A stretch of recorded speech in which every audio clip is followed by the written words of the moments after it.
السلام علیکم ورحمۃ اللہ وبرکاتہ۔ ایم آفیشیل یوٹیوب چینل پر نئی ویڈیو کے ساتھ میں ہوں حافظ محمد احتشام۔ ویڈیو شروع کرنے سے پہلے آپ سے گزارش ہے کہ ویڈیو کو لائک کیجئے، ویڈیو کو دوسروں کے ساتھ شیئر کیجئے، چینل کو سبسکرائب کیجئے اور کمنٹس باکس میں کمنٹس دے کر اپنے ہونے کا احساس دلائیے۔ آج کا ہمارا موضوع ہے شہادت حضرت عثمان غنی رضی اللہ عنہ۔ آج حضرت عثمان غنی رضی اللہ عنہ کا یوم شہادت ہے، یعنی 17 ذی الحج۔ حضرت عثمان غنی رضی اللہ عنہ امت مسلمہ کے تیسرے خلیفہ تھے۔ آپ حضرت عمر فاروق رضی اللہ عنہ کے بعد مسلمانوں کے خلیفہ مقرر کیے گئے۔ آپ مہاجرین میں سے تھے اور مہاجرین میں سے ان اول خوش نصیبوں میں تھے جو آپ صلی اللہ علیہ وسلم پر سب سے پہلے ایمان لائے۔ آپ رضی اللہ عنہ تاجر تھے، دولت والے تھے، بہت زیادہ دولت رکھتے تھے، اس لیے آپ کو غنی کا لقب دیا گیا۔ غزوہ بدر کے موقع پر حضرت عثمان غنی رضی اللہ عنہ نے کئی مجاہدین کے اخراجات برداشت کیے۔ مدینہ منورہ میں ایک کنواں تھا جس کا نام بر روما تھا۔ وہ کنواں ایک یہودی کی ملکیت تھا، وہ مسلمانوں کو اس کنویں سے پانی نہیں پینے دیتا تھا۔ حضرت عثمان غنی رضی اللہ عنہ نے اس کنویں کو یہودی سے آدھا کنواں خرید لیا اور یہ دن مقرر کر دیا کہ ایک دن یہودی کی باری ہوگی اور دوسرے دن مسلمانوں کی۔ جب مسلمانوں کی باری ہوتی تو سب پانی پینے آتے، اور لیکن جب یہودی کی باری ہوتی تھی تو کوئی بھی اس سے پانی لینے نہ آتا۔ یہودی کو نقصان ہوتا گیا۔ عثمان غنی رضی اللہ عنہ کے ہاتھ نے سارا کنواں فروخت کر دیا۔ عثمان غنی رضی اللہ عنہ نے کنواں خرید کر مسلمانوں کے لیے وقف کر دیا۔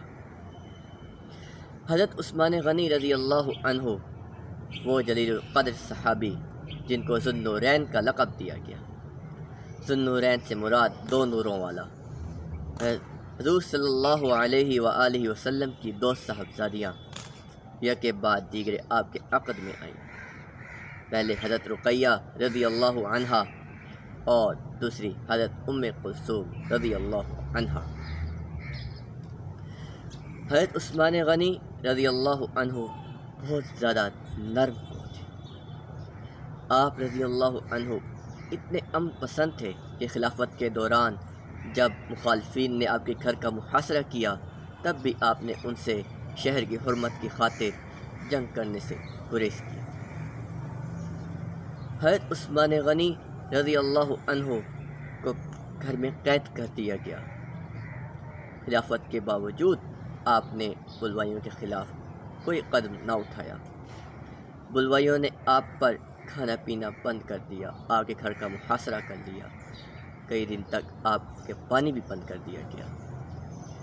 حضرت عثمان غنی رضی اللہ عنہ قرآن مجید پڑھتے ہوئے شہید ہوئے۔ بلوائیوں نے آپ رضی اللہ عنہ کو شہید کر دیا، اس عثمان کو شہید کر دیا جس کے آنے سے مکہ مکرمہ واپسی پر تاخیر سے حضور صلی اللہ علیہ وسلم نے اور تمام صحابہ نے کفار سے بدلہ لینے کا فیصلہ کیا اور ایک بیعت کی جسے بیعت رضوان کہا جاتا ہے۔ اللہ نے بھی اس بیعت کی تائید قرآن مجید میں ان الفاظ میں فرمائی، ید اللہ فوق ایدیہم، کہ اللہ کا ہاتھ ان کے ہاتھ پر۔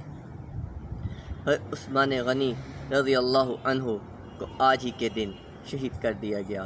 اللہ تعالیٰ سے دعا ہے کہ اللہ تعالیٰ ان پر کروٹ کروٹ رحمت فرمائے، آمین۔ السلام علیکم ورحمۃ اللہ وبرکاتہ۔